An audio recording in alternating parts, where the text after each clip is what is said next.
So implementing many-to-many. All right, come on. Right. So here we have a many-to-many, and this could be implemented in a couple of ways, right? So typically in Java, this could be implemented by having a student having a list of sections that they're enrolled in, or vice versa. A section can have a list of students that are enrolled in that section, and that'd be the end of it, right? That's enough to model this in Java. Now in a relational database, that needs to be reified, right? You cannot, you don't have the capability of storing multi-value as a field. So it would be reified by an additional additional table, right? That would do the mapping between these two. Okay, so the most basic implementation would be that the table is just a mapping table, right? It has two foreign keys, one that points to the student and then one that points to the section, saying that one is enrolled in one student is enrolled in a particular section. Now here we want something a little bit more nuanced here. The enrollment here. Not only do we want those two foreign keys, but we want to store some information about that relationship, right? Not just the relationship, but additional information such as, what did you get when you did that when you were enrolled? What was your grade at the end of that section of that course?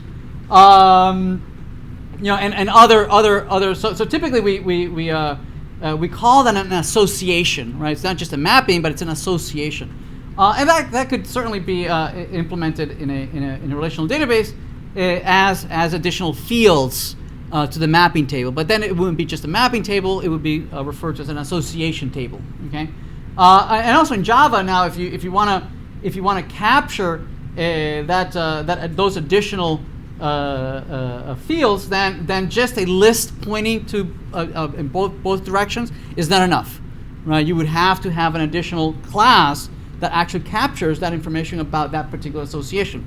But regardless, here's the simplest way to implement it is to use JPS many-to-many annotation, where you have the most basic relationships, right? Where a section might have a list of students, right, that reference a collection of students, and vice versa.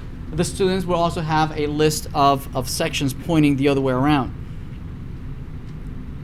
Right. So here's this from the sections point of view. We're saying that we're pointing to a list of students, and on the section side you would have from the student's point of view, you say, well, these are the sections I'm enrolled in, right? But with the wrinkle that we need to determine how are we going. We're going to have to reify it, right? We have to explicitly say how do we want to reify it. Okay, we have to create a concrete table that will keep the relationship. So here we're going to say that we are going to be using a mapping table that's going to create the joins between the two. We want to call student section, right? Or we could have called it enrollment as well. I think maybe that might have been a better name. And then the two references, the two the foreign keys, we're going to call them student ID, the one that's going to reference the student ID, and the other is going to reference called section ID that points to the section ID, and then reference what columns are they referring to in those tables, in those respective tables. So in both cases, they're referring to the primary keys ID and ID of the respective tables. Other than that, it's just a POJA, right? We have a private list of sections from the student's point of view, and in the section you have a list of students, right? Now this join table could live in either place. It could live here on the student side, or it can live on the section side. It doesn't matter, right? In both cases, it will be the same mapping table.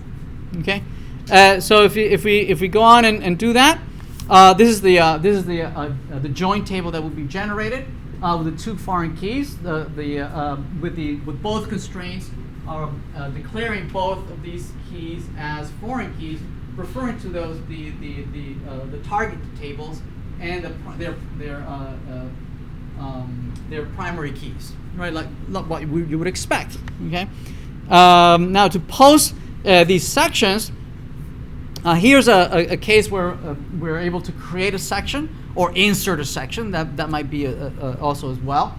Here we're creating a brand new section and mapping it to a post API for API section and create a brand new section. That you know how to do that already.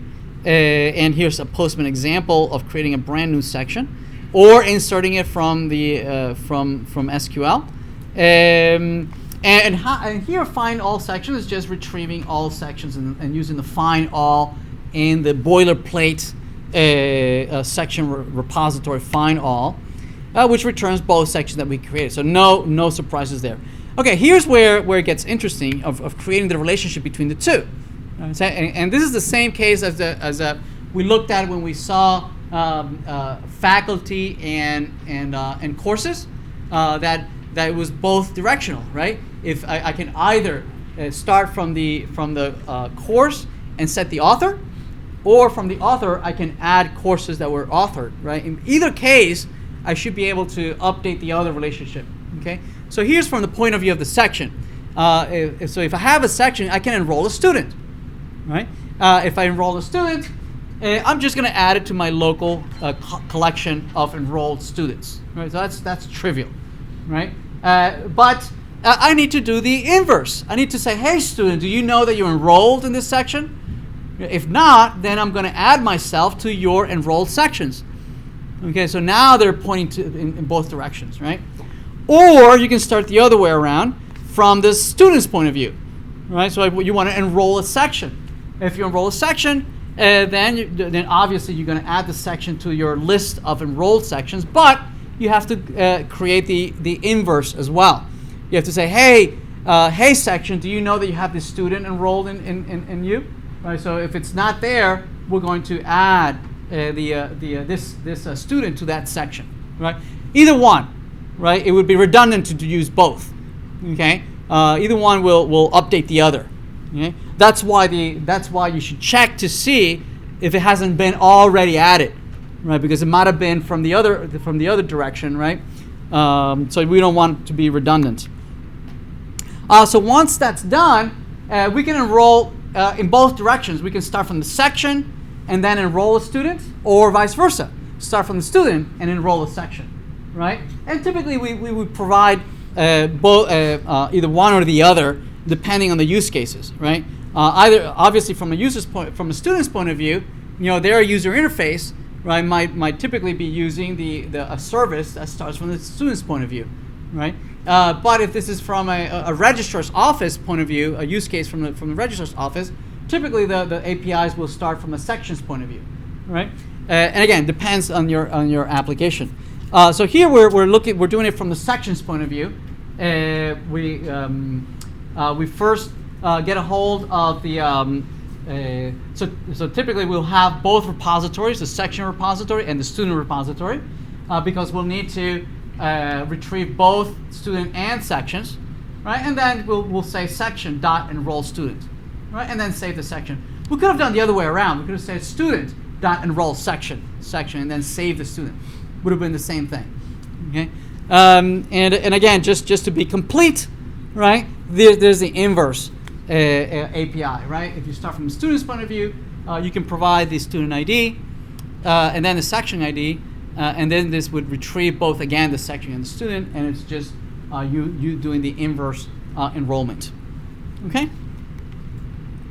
In both cases, when you query the student section or the enrollment table, you would get both the student and the section, referencing the primary keys of those particular records.